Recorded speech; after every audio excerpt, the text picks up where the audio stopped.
माणसाला एकांतातच काय एवढे प्रश्न पडत असतील?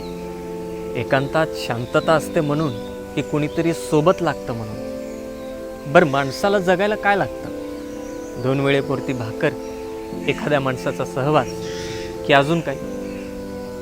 मागं वळून बघितलं तर असं जाणवतं, एखादा क्षण आपल्याला अजून उत्साहानं जगता आला असतं. पण आता जे घडतंय ते आपल्यासोबतच का घडतंय याचा सुद्धा आपल्याला अंदाज येत नाही.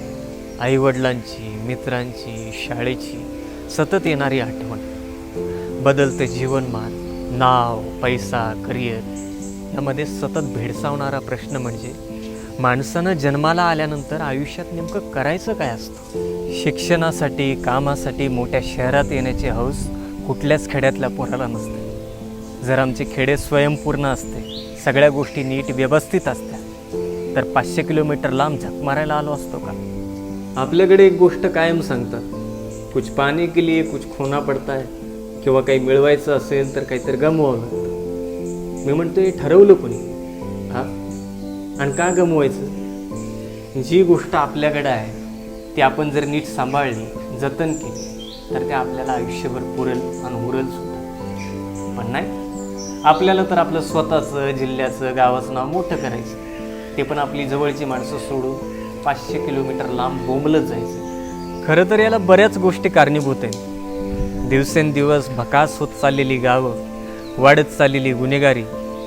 श्रीमंत अजून श्रीमंत होतोय, पण गरिबांचं कोणी वालीच उरलेलं नाही. आणि दिवसेंदिवस वाढत चाललेली गुन्हेगारी, या सगळ्यांमध्ये आपण माणूस म्हणून स्वतःला कुठं पाहतोय? गावात आज जुन्या जाणत्या माणसांचं ऐकायला कोणीच उरलं नाही. तरुण पोरापोरींना बोलायची तर मुभाच नाही.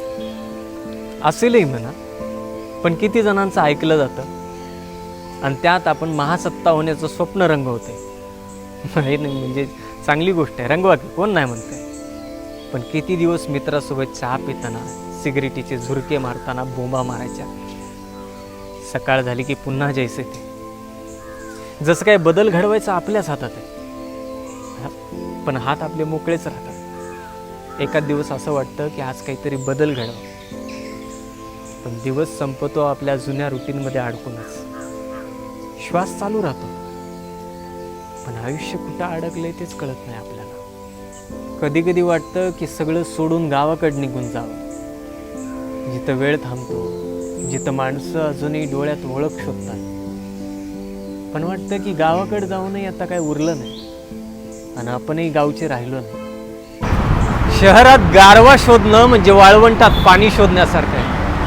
माणसाचं हसणं पण आता फोटो पुरतं उरलंय, बाकी आत खोल कुठेतरी प्रश्नांचेच थवे आहेत. आपण खरंच आपलं आयुष्य जगतोय का कोणाचा तरी दबाव?